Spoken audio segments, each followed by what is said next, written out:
लीलावती देवी महिला महाविद्यालय के ऑनलाइन एजुकेशन में आपका स्वागत है। हम लोग पढ़ रहे हैं डीएलएड चतुर्थ सेमेस्टर प्रश्न पत्र शैक्षिक प्रबंधन एवं प्रशासन, जिसमें आज हमारा नया टॉपिक है अध्याय 8 पाठ सहगामी क्रियाओं का प्रबंधन, जिसमें हम लोग देखेंगे पाठ सहगामी क्रियाओं का अर्थ। सबसे पहले हम लोग समझेंगे पाठ सहगामी क्रियाएं हैं क्या। पाठ सहगामी क्रियाएं छात्रों को अच्छा नागरिक बनाने का प्रशिक्षण देती हैं। ऐसी गतिविधियां विद्यालय में विद्यार्थियों को व्यस्त रखती हैं, साथ ही यह बालकों के सर्वांगीण विकास पर बल देती हैं। यदि हम कुछ समय पहले की बात करें तो पाठ सहगामी क्रियाओं को विद्यालय में अतिरिक्त क्रियाकलाप या अतिरिक्त पाठ सहगामी क्रियाएं कहते थे। उस समय इन क्रियाओं में अध्यापक प्रधानाध्यापक रुचि न लेकर केवल इसको सहन करते थे या कभी कभार इनका प्रयोग करते थे। विद्यालय में शिक्षण प्रक्रिया से इसको भिन्न माना जाता था, किंतु आज समय के परिवर्तन के साथ ही पाठ सहगामी क्रियाओं को छात्रों के पूर्ण विकास या सर्वांगीण विकास में महत्वपूर्ण स्थान दिया जाता है। अर्थात आज शैक्षिक गतिविधियों में पाठ सहगामी क्रियाओं को बढ़ चढ़कर प्रतिपादित किया जाता है या पाठ सहगामी क्रियाओं को बढ़ चढ़कर शामिल किया गया है, जिससे छात्र छात्राओं का सर्वांगीण विकास हो सके। क्योंकि पाठ सहगामी क्रियाएं बालक के शारीरिक, मानसिक, बौद्धिक, भावात्मक विभिन्न प्रकार से उसे मजबूत बनाती हैं या विभिन्न प्रकार से उसे दक्ष बनाती हैं। पाठ सहगामी क्रियाओं से बालकों में सहयोग, दया, सहानुभूति, प्रेम विभिन्न प्रकार की भावनाएं विकसित होती हैं। अब हम देखेंगे पाठ सहगामी क्रियाओं का महत्व। पाठ सहगामी क्रियाओं का महत्व वर्तमान परिस्थितियों में बढ़ गया है। आज केवल पुस्तकीय ज्ञान से ही छात्र का सर्वांगीण विकास नहीं हो सकता है। इसके लिए पाठ सहगामी क्रियाओं को शामिल किया जाना अत्यंत आवश्यक है। इसके महत्व को हम बिंदुवार समझ सकते हैं। पहला है व्यक्तिगत आवश्यकताओं की पूर्ति में सहायक। जो व्यक्ति की व्यक्तिगत जो आवश्यकताएं होती हैं वह पाठ सहगामी क्रियाओं के माध्यम से ही पूर्ण की जा सकती है। जैसे किसी बालक की रुचि खेल में है या विभिन्न प्रकार के शिल्पकारी में है या विभिन्न प्रकार के अन्य एक्टिविटी में है, तो वह सब पाठ सहगामी क्रियाओं के माध्यम से ही पूर्ण की जा सकती है। इसके बाद है सामाजिक आवश्यकताओं की पूर्ति में सहायक। जो सामाजिक आवश्यकताएं हैं वह व्यक्तिगत आवश्यकताओं से जुड़ी होती हैं, क्योंकि समाज में विभिन्न प्रकार की आवश्यकताओं को पूर्ति करता है विद्यालय, और विद्यालय में पाठ सहगामी क्रियाओं के माध्यम से ही बालक को इस योग्य बनाया जाता है कि वह समाज की आवश्यकताओं की पूर्ति कर सके। इसके बाद है नागरिक प्रशिक्षण। पाठ सहगामी क्रियाओं के माध्यम से बालकों को नागरिक प्रशिक्षण दिया जाता है। अर्थात नागरिक प्रशिक्षण से आशय यह है कि वह जिस समाज में रहता है उसके कुछ अधिकार होते हैं, कुछ कर्तव्य होते हैं, और उन कर्तव्यों का निर्वहन वह तभी करेगा जब विद्यालय में उसे पाठ सहगामी क्रियाओं के माध्यम से सिखाया जाएगा। इसके बाद है किशोरावस्था की आवश्यकताओं की पूर्ति। आप सभी जानते हैं कि किशोरावस्था तनाव, तूफान एवं संघर्ष की अवस्था है। किशोर को विभिन्न प्रकार से मोटिवेट करने और विभिन्न प्रकार से प्रोत्साहित करना अत्यंत आवश्यक होता है, क्योंकि इसी अवस्था में वह विभिन्न प्रकार के अपराधों को जन्म देता है। इसलिए पाठ सहगामी क्रियाओं के माध्यम से उसके संवेगों को नियंत्रित किया जा सकता है और उसके विकास पर बल दे सकते हैं। इसके बाद है शारीरिक विकास। बालक के मानसिक विकास पर तो विद्यालयों में बल दिया जाता है, किंतु आप सभी जानते हैं कि स्वस्थ शरीर में ही स्वस्थ मस्तिष्क का निर्माण होता है।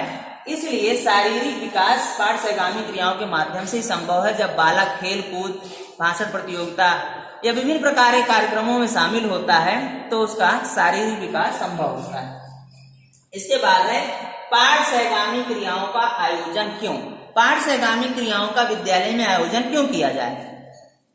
तो पाठ सहगामी क्रियाओं के आयोजन के लिए हमको विभिन्न बातें ध्यान में रखने चाहिए, क्योंकि पाठ सहगामी क्रियाओं की वजह से छात्र में सहयोग की भावना, प्रेम, सहानुभूति आदि गुण विकसित होते हैं। पाठ सहगामी क्रियाओं के माध्यम से बालक का सर्वांगीण विकास होता है। पाठ सहगामी क्रियाओं के माध्यम से बालकों का नागरिक प्रशिक्षण होता है। साथ ही उनमें सहयोग की भावना या स्वस्थ प्रतियोगिता की भावना उत्पन्न होती है। साथ ही पाठ सहगामी क्रियाएं बालक को इस प्रकार से प्रभावित करती हैं जिससे वह विद्यालय में एक समूह बनाकर रहता है और विद्यालय को परिवार समझता है, इसलिए पाठ सहगामी क्रियाओं का आयोजन होना अति आवश्यक है। अब हम देखेंगे पाठ सहगामी क्रियाओं के आयोजन के समय निम्न बिंदुओं पर ध्यान देना चाहिए। वह कौन कौन से बिंदु हैं जिनको हम आयोजन करते समय ध्यान दें? पहला है, पाठ सहगामी क्रियाओं में सभी को अवसर देना चाहिए, अर्थात विद्यालय के प्रत्येक छात्र को उसमें प्रतिभाग करने के लिए अवसर मिलना चाहिए। इसके बाद है, इन क्रियाओं में विविधता, सरलता और रोचकता होनी चाहिए। जब भी पाठ सहगामी क्रियाएं हम करें उनमें विविधता हो, सरलता हो और रोचकता हो।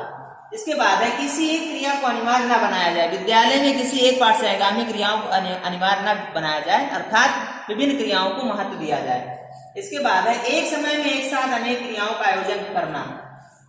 यह हो सकता है कि किसी पाठ सहगामी क्रिया में कुछ बच्चों का ही मन लगे, कुछ उसमें मन अपना व्यक्त ना करे, अपनी रुचि व्यक्त ना करें। ऐसे में एक साथ अनेक क्रियाओं का आयोजन करना चाहिए जिसमें सभी छात्र प्रतिभाग कर सके।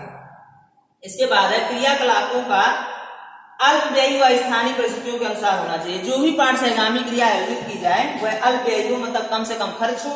इसके साथ वह स्थानीय परिस्थितियों के अनुसार होना चाहिए, मतलब जो वहां की वर्तमान जो परिस्थितियां हैं आसपास की, उनके अनुसार ही क्रियाकलाप आयोजित किए जाने चाहिए। इसके बाद है, बालिकाओं को प्रोत्साहन हेतु कुछ विशिष्ट क्रियाओं का आयोजन करना चाहिए। पाठ सहगामी क्रियाओं में उन क्रियाओं पर भी बल देना चाहिए जो मुख्यतः बालिकाओं के लिए आयोजित की जाएं। इसके बाद है, अध्यापक द्वारा केवल मार्गदर्शन व निर्देश देना चाहिए।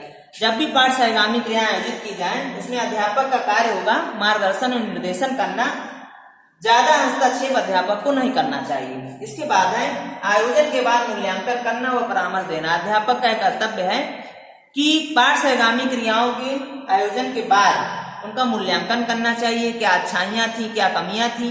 साथ ही उन्हें परामर्श देना चाहिए कि आगे कैसे इसमें और सुधार किया जा सकता है। अब हम देखेंगे पाठ सहगामी क्रियाओं में प्रधानाध्यापक की भूमिका। प्रधानाध्यापक विद्यालय का केंद्र बिंदु होता है और पाठ सहगामी क्रियाओं में प्रधानाध्यापक की जो भूमिका है वो निम्न बिंदुओं के माध्यम समझ सकते हैं। पहला है, अपने सहयोगी अध्यापकों से विचार विमर्श करना। प्रधानाध्यापक को सदैव अपने जो सहयोगी अध्यापक हैं उनसे विचार विमर्श करके ही पाठ सहगामी क्रियाओं का आयोजन करना चाहिए। दूसरा है, इन क्रियाओं के आयोजन की एक कार्य योजना बनाना। पाठ सहगामी क्रियाओं के आयोजन की एक कार्य योजना बनाना चाहिए और उसी कार्य योजना के आधार पर उसका क्रियान्वयन किया जाना चाहिए। इसके बाद है, योजना निर्माण में सभी का सहभाग व उत्तरदायित्व निर्धारित। विद्यालय के जो भी मानवीय संसाधन हैं उन सबका सहभाग होना चाहिए योजना निर्माण में, और साथ ही सबको उत्तरदायित्व या कार्य का विभाजन कर देना चाहिए जिसमें सबकी जिम्मेदारी हो किसको क्या करना है। इसके बाद है, आयोजन में उपस्थित होकर अवलोकन करना। प्रधानाध्यापक को स्वयं आयोजन में उपस्थित होना चाहिए और उपस्थित होकर वहां की जो भी गतिविधियां हैं उनका अवलोकन करना चाहिए। इसके बाद है, क्रियाओं में स्थानीय लोगों का सहयोग लेना। प्रधानाध्यापक का कर्तव्य है कि वह जो भी पाठ सहगामी क्रियाएं हैं उसमें स्थानीय लोगों का सहयोग लें और उनको बढ़ चढ़ के उनको भी शामिल करने का प्रयास करें। इसके बाद है, आयोजन के बाद मूल्यांकन करना व सुझाव देना। पाठ सहगामी क्रियाओं के आयोजन के बाद प्रधानाध्यापक का कर्तव्य है कि वह उसकी समीक्षा करें, मूल्यांकन करें और उनमें क्या सुधार हो सकते हैं इसके लिए वह सुझाव दें। अब हम देखेंगे विभिन्न पाठ सहगामी क्रियाएं। विद्यालय में विभिन्न प्रकार की पाठ सहगामी क्रियाएं आयोजित की जाती हैं जिनको हम इन बिंदुओं के माध्यम से समझ सकते हैं। जैसे पहला है खेलकूद। खेलकूद एक ऐसा विषय क्षेत्र है जिसमें बालक अपनी रुचि से प्रतिभाग करता है, अर्थात खेलकूद के लिए बालक को कुछ कहना नहीं पड़ता है, वह स्वाभाविक प्रवृत्ति है और उसमें बालक स्वयं से शामिल होता है।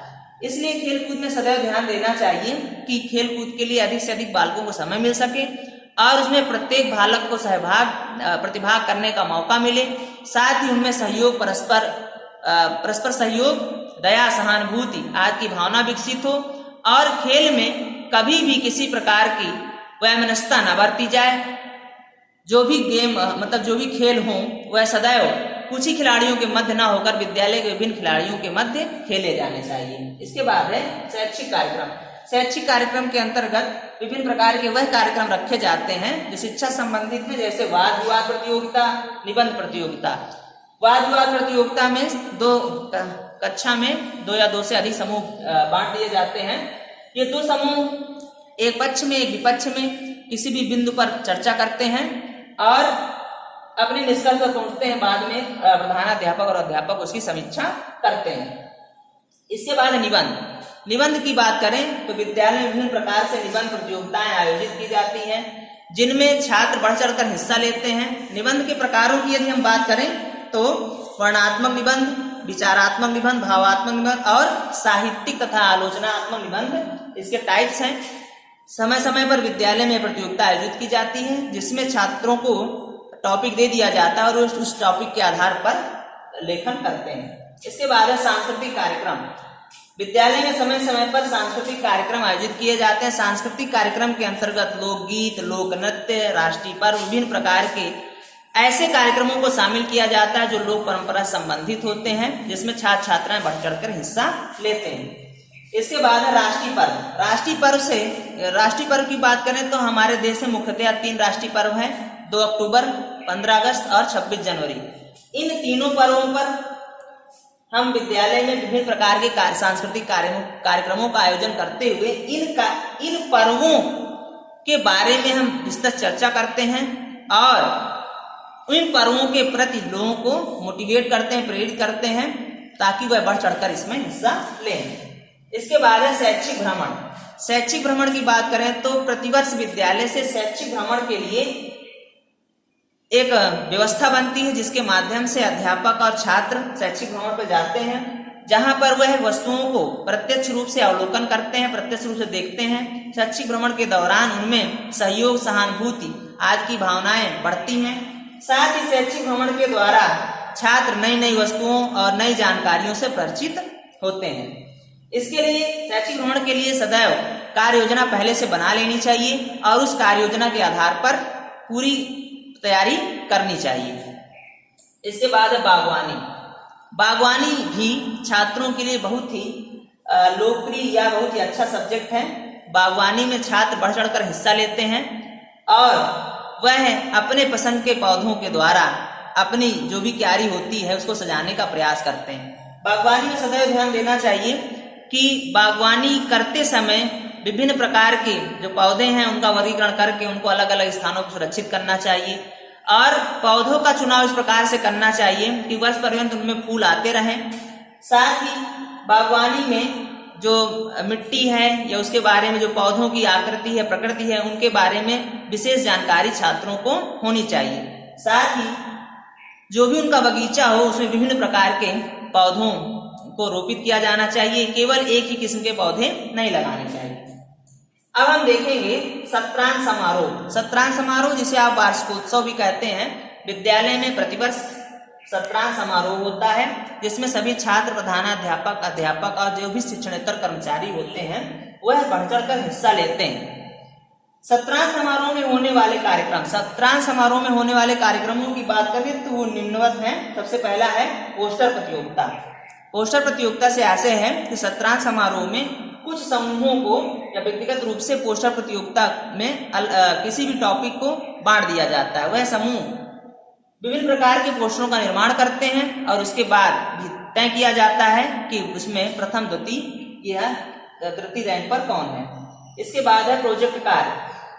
विद्यालय में जो भी छात्र होते हैं उनके कुछ समूह बनाकर उनको विभिन्न प्रकार के प्रोजेक्ट कार्य दे दिए जाते हैं। वह सभी अपने प्रोजेक्ट कार्य को करते हैं, इसके बाद उसका प्रदर्शन करते हैं और फिर वहां पर निर्धारित किया जाता है कि सबसे अच्छा प्रोजेक्ट कार्य किसका है। इसके बाद है भाषण प्रतियोगिता। विद्यालय के छात्रों को किसी भी एक टॉपिक पर जो है टॉपिक दे दिया जाता है, जिस पर सभी छात्र बढ़ चढ़कर हिस्सा लेते हैं और उस टॉपिक पर अपनी बारी आने पर एक निश्चित समय पर वह उस पर अपने अभिव्यक्ति करता है और इसके माध्यम से पता चलता है कि किसका अभिव्यक्ति अच्छी है, उसे जो है पुरस्कृत किया जाता है। इसके बाद रचनात्मक कार्य। रचनात्मक कार्यों की बात करें तो विद्यालय में विभिन्न प्रकार के कार्यक्रमों का आयोजन करते हुए छात्रों को पेंटिंग, सिलाई, कढ़ाई, रंगाई या विभिन्न प्रकार के ऐसे कार्यक्रम दे दिए जाते हैं जिनके माध्यम से वह अपने जो भी उनकी सृजनात्मक कौशल होते हैं उनका प्रदर्शन करते हैं और उसके माध्यम से उन्हें पुरस्कृत किया जाता है। इसके बाद है हॉट सीट खेल। हॉट सीट खेल में जो कक्षा में विद्यालय के सभी छात्रों को इसके बारे में बता दिया जाता है कि वह व्यक्तिगत रूप से अपनी तैयारी कर लें और जो छात्र उस हॉट सीट पर बैठता है वहां सब मौजूद अन्य छात्र उससे प्रश्न पूछते हैं और वह उनका जवाब देता है। इसमें उसे विजेता माना जाता है जो सबसे ज्यादा अधिक जवाब देता है। इसके बाद है लकी ड्रा प्रणाली। लकी ड्रा प्रणाली में विभिन्न प्रकार के कार्यक्रम आयोजित किए जाते हैं जिनके माध्यम से छात्र को लकी ड्रा निकालना होता है और जो छात्र सबसे अच्छा प्रदर्शन करता है वह उसका विजेता होता है। इसके बाद है सुलेख प्रतियोगिता। सुलेख प्रतियोगिता में छात्रों को कुछ लेख लिखने के लिए दिया जाता है। इसके बाद यह जांच की जाती है कि किसका लेख सबसे सुंदर है और उसे प्रथम द्वितीय तृतीय विभिन्न प्रकार की रैंक प्रदान की जाती है। इसके बाद है गद्य से पद्य में तथा पद्य से गद्य में रूपांतरण। इसके अंतर्गत छात्रों के समूहों को गद्य से पद्य में तथा पद्य से गद्य में रूपांतरित करने के लिए कुछ छंद दे दिए जाते हैं या कुछ गद्यांश या पद्यांश दे दिए जाते हैं जिनका वह रूपांतरण करते हैं। जो समूह सबसे ज्यादा अच्छा रूपांतरण करता है उसे पुरस्कृत किया जाता है या प्रथम द्वितीय या तृतीय या विभिन्न प्रकार के वर्गों से उन्हें पुरस्कृत किया जाता है। आज के लिए इतना ही। अगली क्लास में हम लोग पढ़ेंगे नेक्स्ट टॉपिक। धन्यवाद।